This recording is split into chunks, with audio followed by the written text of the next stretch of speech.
Bom dia, mais uma manhã com Deus, priorizando a palavra de Deus. E nesta manhã do dia 3 de abril, nós vamos meditar de 1 Reis, do capítulo 11 ao capítulo 13. E que a paz do Senhor encha o teu coração nesta manhã. As muitas esposas de Salomão. Este é o título do capítulo 11. Sabe por quê? O rei Salomão amou muitas mulheres estrangeiras, além da filha do faraó, que ele se casou com mulheres de Moabe, de Amon, de Edom, de Sidom, dos hititas. É isso mesmo. E o Senhor havia instruído os israelitas claramente: não se casem com mulheres dessas nações, pois desviarão seu coração para os deuses delas. No entanto, Salomão amou essas mulheres. Salomão, ele foi um rei que tinha muitos acordos comerciais. Todo mundo se achegava a Salomão. A fama dele foi para os 4 cantos da terra. E todo mundo queria se aliançar com Salomão. E qual era a forma mais fácil e eficiente de se aliançar? Através do casamento.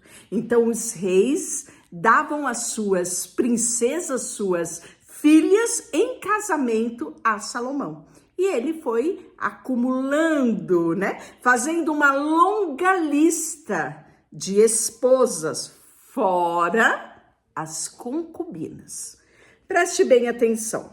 No total, ele se casou com 700, isso mesmo que ouviu, 700 princesas.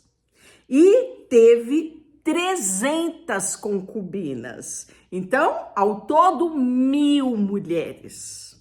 E elas desviaram seu coração do Senhor. Exatamente o que Deus havia alertado os israelitas. E quando Salomão já era idoso, elas o induziram a adorar outros deuses em vez de ele estar inteiramente fiel ao Senhor, seu Deus, como o seu pai Davi. Salomão adorou Astarote, que era a deusa dos sidônios, a Moloque, o repulsivo deus dos amonitas. Com isso, Salomão fez o que era mal aos olhos do Senhor e recusou-se a seguir inteiramente o Senhor, como seu pai Davi tinha feito. No monte que fica ao leste de Jerusalém, chegou a construir um lugar de culto para Camus, o repulsivo deus de Moabe, e outro para Moloque, o repulsivo deus dos amonitas. Salomão construiu esses lugares de culto para suas esposas estrangeiras, para que elas queimassem incenso e oferecessem sacrifício ao Deus delas. Então, eram diversos tipos de sacrifícios. Já comentei aqui os sacrifícios exigidos por Moloque. Não é que era de sacrifício de crianças. Olhe bem, o Senhor se irritou com Salomão, porque o coração dele tinha se desviado do Senhor, o Deus de Israel, que havia aparecido a ele 2 vezes. Ele tinha tido, sim, experiências com Deus, mas ele não obedeceu a ordem do Senhor. Por isso o Senhor lhe disse: uma vez que você não cumpriu com a minha aliança e desobedeceu aos meus decretos, certamente tirarei de você o reino e entregarei a um dos seus servos. Mas por causa do seu pai Davi, não farei isso enquanto você estiver vivo. Tirarei o trono do teu filho e ainda assim não tirarei dele o reino inteiro. Deixarei que governe sobre uma tribo, por causa do meu servo Davi e Jerusalém, a cidade que escolhi. Que triste, não é? Você ter tanta glória, tanto glamour, tanta riqueza e no final dos seus anos, aonde você é o momento de você transferir, não só uma herança, mas um legado à sua geração, você ouve essa sentença de Deus. Pois bem, né? Salomão não se arrependeu. Então o Senhor levantou os edomitas, Hadade da família real de Edom, para ser adversário de Salomão. Então, o reinado de Salomão, ele foi marcado pela tranquilidade, pela paz, pela bonança, pela riqueza, pela fartura, mas ele se desviou do Senhor. E todas as vezes que nos desviamos do Senhor, perdemos a proteção que ele nos traz e logo os nossos inimigos se aproveitam. Pois bem, anos antes de Davi, ele tinha derrotado Edom. E Joabe, o comandante do exército de Davi, tinha ficado para trás a fim de enterrar alguns soldados israelitas mortos na batalha. Enquanto estavam ali, mataram todos os homens de Edom. Joabe e o exército de Israel tinha permanecido ali 6 meses, até matarem todos edomitas. Contudo, Hadade e seus oficiais, o seu pai, conseguiram fugir e chegaram e se instalaram no Egito. Na época, Hadade ainda era muito jovem. Partiram para Midian e foram para Parã, onde outros se juntaram a eles. Em seguida, foram ao Egito, se apresentaram a Faraó, o rei do Egito, que lhe ofereceu casa, sustento e terra. Faraó se agradou de Hadade e lhe deu em casamento sua cunhada, irmã da sua rainha Táfnis. A esposa de Hadade deu à luz a um filho que chamou de Genubate. Táfnis criou na casa de Faraó, entre os próprios filhos de Faraó, os seus filhos. Quando chegou Hadade no Egito, a notícia de que Davi, o seu comandante Joabe, estavam mortos, ele disse a Faraó: deixe-me voltar para minha terra. E por quê? Perguntou Faraó. O que lhe falta aqui para que você queira voltar para a sua terra? Não me falta nada, respondeu ele. Ainda assim, peço que me deixe voltar. Deus também levantou Rezon, que era filho de Eliada, para ser adversário de Salomão. E aí nós vamos ver que Deus, Rezon, né, havia fugido do seu senhor Adazazer, que era rei de Zobá, e tinha se tornado um líder de um bando rebelde.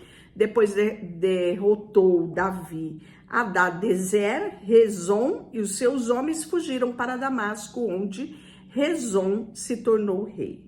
Ele foi inimigo ferrenho de Israel durante o reinado de Salomão. E assim como Hadade causou muitos problemas, Rezon continuou a reinar na Síria e odiava Israel profundamente. E aí, outro líder rebelde foi Jeroboão.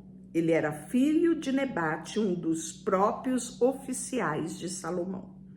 Ele veio da cidade de Zered, em Efraim, e a sua mãe era viúva e se chamava Jeruia.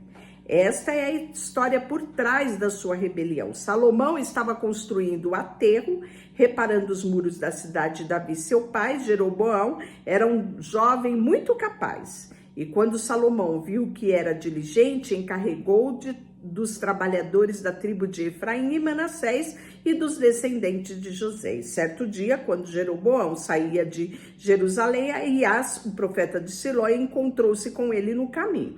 Aias vestiu uma capa nova. Enquanto os dois estavam sozinhos no campo, Aias perguntou sua capa nova e rasgou em 12 partes e disse a Jeroboão: fique com 10 pedaços, pois assim diz o Senhor, o Deus de Israel: estou prestes a tirar o reino da mão de Salomão e entregar as 10 tribos a você. Contudo, deixarei uma tribo para ele, por causa do meu servo Davi e de Jerusalém, a cidade que escolhi para todos os filhos de Israel. Pois Salomão me abandonou, adorou Astarote, a deusa dos Sidônios, Camus, o deus de Moabe, e Moloque, o deus dos amonitas.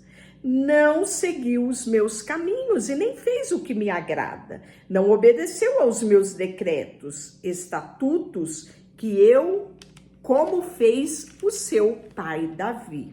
Olha que coisa triste, não é? A trajetória final de Salomão. Isso traz a nós muitos ensinamentos. Não basta iniciarmos a nossa trajetória ao lado do Senhor, servindo a Ele. É importante que tenhamos perseverança, né? Porque é aquele que perseverar até o fim, dar-lhe-ei a coroa da vida, diz Apocalipse.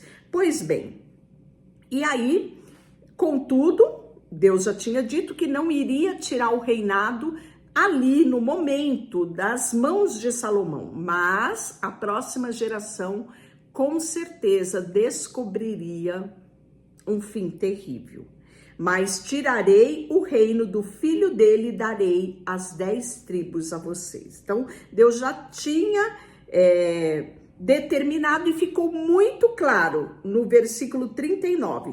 Por causa do pecado de Salomão, castigarei os descendentes de Davi, mas não para sempre. Salomão tentou matar Jeroboão, mas ele fugiu para junto de Isaque, o rei lá do Egito, e ficou ali até a morte de Salomão. Os demais acontecimentos do reinado de Salomão, incluindo os seus feitos, sabedoria, estão registrados nos livros dos Atos de Salomão, né? E algumas versões falam nas crônicas dos reis. Salomão reinou por 40 anos, né? O mesmo tempo de reinado de Davi, seu pai, sobre todo Israel e em Jerusalém. Quando morreu, se reuniu aos seus antepassados, foi sepultado na cidade de Davi, seu pai, e seu filho Roboão foi o seu sucessor. E aí, as tribos norte vão se rebelar, o reino será dividido. Isso mesmo que você ouviu. Roboão, que era filho de Siquém, onde todos os israelitas haviam reunido para proclamar o rei. Quando Jeroboão, filho de Nebate, soube disso, voltou do Egito para onde tinha fugido de Salomão. O rei de Israel convocaram Jeroboão e ele e toda a comunidade de Israel foram falar com Roboão. Seu pai foi muito duro para conosco, disseram. Alivia nossa carga pesada de trabalho e de imposto, que o seu pai deixou de forma tão alta os impostos e nos obrigou a carregá-los, a pagá-los, né? Então seremos os teus súditos leais. Roboão respondeu, dê-me 3 dias para eu pensar. E depois voltem para minha resposta. E ele discutiu o assunto com homens mais velhos que haviam sido conselheiros do seu pai, né? Que era o rei Salomão. O que vocês me aconselham? E aí, como devo responder ao povo? E eles disseram, se o Senhor estiver disposto a servir este povo hoje e lhe der uma resposta favorável, eles serão seus súditos leais para sempre. Mas Roboão rejeitou o conselho dos homens mais velhos e pediu opinião de quem? Dos mais jovens. Pois bem, né? Aqueles companheiros, aqueles amigos que tinham crescido com ele. E aí, o que vocês me aconselham? Como devo responder? E os jovens responderam, você deve dizer o seguinte a essa gente, como diz que seu pai foi muito duro com eles e que pede alívio. Meu dedo mínimo é mais grosso do que a cintura do meu pai. Pois bem, se meu pai lhe impôs carga pesada, eu o tornarei ainda mais pesada. Se meu pai castigou vocês com chicote comum, eu castigarei com chicote de pontas de metal. E 3 dias depois, todo o povo voltou. E qual foi a resposta de Roboão? Exatamente essa, né? E aí, quando todo Israel viu que o rei não iria atender o seu pedido, sabe qual foi a resposta do povo? Abaixo a dinastia de Davi. O filho de Jessé nada tem a nos oferecer. Volte para casa, Israel, e Davi cuide da sua própria casa. O rei Roboão enviou a Adonirão, encarregado dos trabalhos forçados, para restaurar a ordem, mas o povo de Israel o apedrejou até a morte. Isso mesmo. E quando o povo de Israel soube que Jeroboão tinha voltado do Egito, convocou uma assembleia e proclamou rei sobre todo Israel. Apenas a tribo de Judá permaneceu leal à família de Davi. Então aqui nós temos o início de uma trajetória totalmente nova para o povo, né? Agora vamos ter Reino Norte e Reino Sul, isso mesmo. E, infelizmente, Reino Sul fica apenas a cidade de Judá, né? A sua capital é Jerusalém, e fica sob o comando do filho de Salomão, né? Que era Roboão. E nós podemos ver que ele não tinha, infelizmente, sabedoria alguma para dar continuidade ao legado do seu avô Davi e do seu pai, né? Um império tão extraordinário o seu pai construiu e ele com as próprias mãos está destruindo. Nós vamos ver que quando Roboão chegou a Jerusalém, mobilizou homens da tribo de Judá e Benjamim, que foram as duas, né, que ficaram, porque a tribo de Benjamim ela era bem pequena, então por isso que quase que se considera apenas uma tribo, porque a tribo de Judá era muito forte, muito grande, né? Então Benjamim, que estava ali do lado, se agregou aqui a ela, né? Então, por exemplo, nós tivemos 180 mil dos melhores soldados para guerrearem contra Israel e recuperarem o reino. E aí Deus, porém, falou a Semaías, homem de Deus, diga a Roboão, filho de Salomão, rei de Judá, e todo o povo de Judá e Benjamim, e o restante do povo, assim diz o Senhor, não lute contra os seus compatriotas, os israelitas, os seus irmãos, voltem para casa, pois eu mesmo fiz isso acontecer. Eles obedeceram a palavra do Senhor e voltaram para casa, conforme o Senhor havia ordenado. Então, já estava claro que isso ia acontecer, Deus disse que iria acontecer por conta do quê? Por conta do posicionamento de um homem chamado Salomão, que na sua velhice deixou de agradar o coração de Deus e deixou os mandamentos e os preceitos de Deus para adorar outros deuses, né? E então Jeroboão fortificou a cidade de Siquém, região montanhosa de Efraim, estabeleceu-se ali e mais tarde fortificou Peniel. Jeroboão, se eu não tivesse o cuidado do reino, voltaria para a dinastia de Davi. E quando o povo for a Jerusalém para oferecer sacrifício no templo do Senhor, voltará a ser leal a Roboão, que era o filho de Salomão, né, rei de Judá. Ele me matará e proclamará rei deles. Então, seguindo a recomendação dos seus conselheiros, o rei fez 2 bezerros de ouro. Não era um só, não. Aqui era 2 bezerros de ouro. É complicado demais ir a Jerusalém para orar. Veja, Israel, estes são os deuses que o tiraram da terra do Egito. Se repetiu novamente aqui aquilo que aconteceu lá na peregrinação do deserto. Lá era 1 bezerro, aqui fizeram 2 bezerros. Colocou um dos bezerros em Betel e o outro em Dan, nos 2 extremos do seu reino. E tornou um grande pecado, pois o povo viajava até Dan, ao norte, para adorar o ídolo ali. Jeroboão também construiu santuários idólatras e designou para serem sacerdote homens do povo, que não era da tribo sacerdotal de Levi. Instruiu festas religiosas em Betel no 15º dia do 8º mês, uma imitação à festa celebrada todos os anos em Judá, ali em Betel. Jeroboão ofereceu sacrifício, bezerros que havia e designou sacerdotes para santuários idólatras que ele havia construído.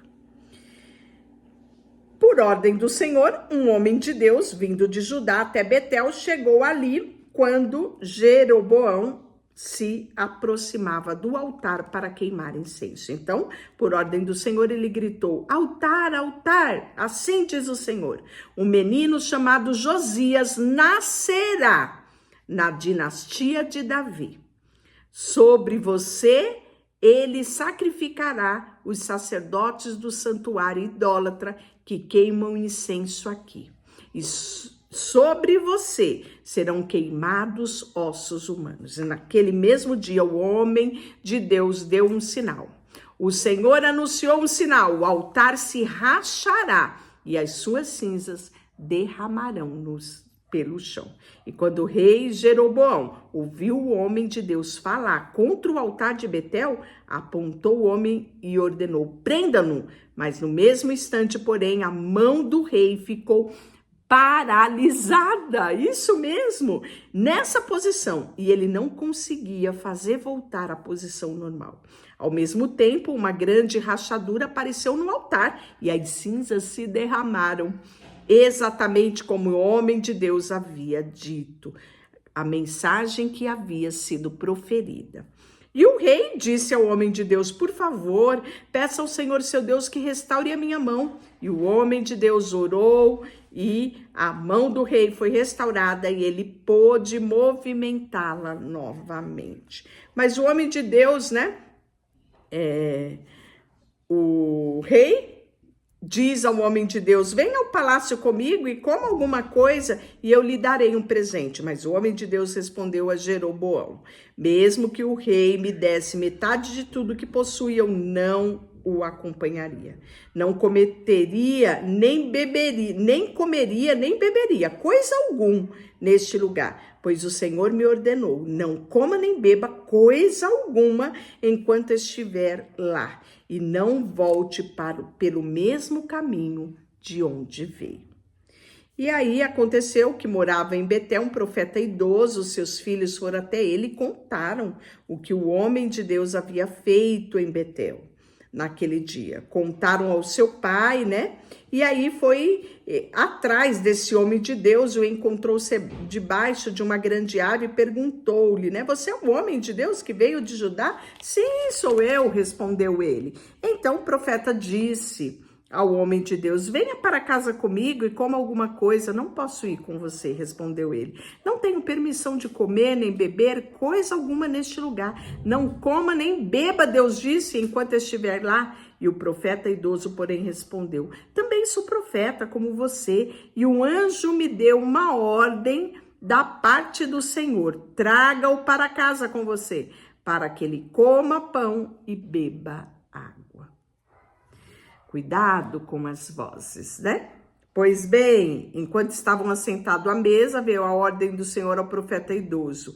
Ele falou ao homem de Deus que tinha vindo do lugar: assim diz o Senhor, você desafiou a palavra do Senhor e desobedeceu a ordem do Senhor seu Deus que lhe deu. Voltou a este lugar, comeu e bebeu, onde ele disse para não comer e não beber. Olha que armadilha, gente. Quando o homem de Deus terminou de comer, o profeta idoso selou seu próprio jumento para ele, e o homem de Deus partiu. Enquanto estava a caminho, apareceu um leão e matou o profeta. Isso mesmo, seu corpo ficou ali na estrada, com o jumento e o leão parados ao lado dele. Algumas pessoas passavam e viam um corpo estendido ali, com o leão parado ao lado dele, e deram notícia em Betel, aonde morava o tal do profeta idoso, E quando o profeta que trouxe de volta soube o que havia acontecido disso, o homem de Deus desafiou a palavra do Senhor. Então o profeta disse aos seus filhos: sele o jumento para mim. Eles selaram o jumento e o profeta foi e encontrou o corpo estendido, E aí nós vamos ver que ele vai pegar o corpo desse profeta e ele vai enterrar. Depois de sepultá-lo, o profeta disse aos seus filhos: quando eu morrer, enterrem-me no lugar aonde este homem foi sepultado, este homem de Deus. Ponha os meus ossos ao lado dos ossos dele, pois a mensagem que o Senhor ordenou que ele proclamasse contra o altar de Betel e contra o santuário idólatra da cidade de Samaria certamente se cumprirá. Mesmo depois disso, Jeroboão não se arrependeu dos seus maus caminhos. Contudo, ao nomear sacerdote dentre o povo comum, qualquer um que desejasse podia se tornar sacerdote de um santuário idólatra.